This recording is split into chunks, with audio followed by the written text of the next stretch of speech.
So this is the Walmart light strip adapter. So it's a 4-flat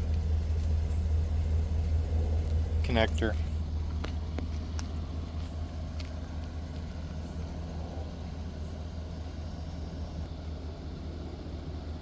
And there is the right turn. Here we are with the flashers on. I think it's going to be a big improvement. The motorcycle on the back blocks the Tahoe tail lights. And again, this is a Black Widow 600-pound ramp. I've got a 1,000-pound tongue weight rating on this, and we carry the KTM 890 at 454 pounds.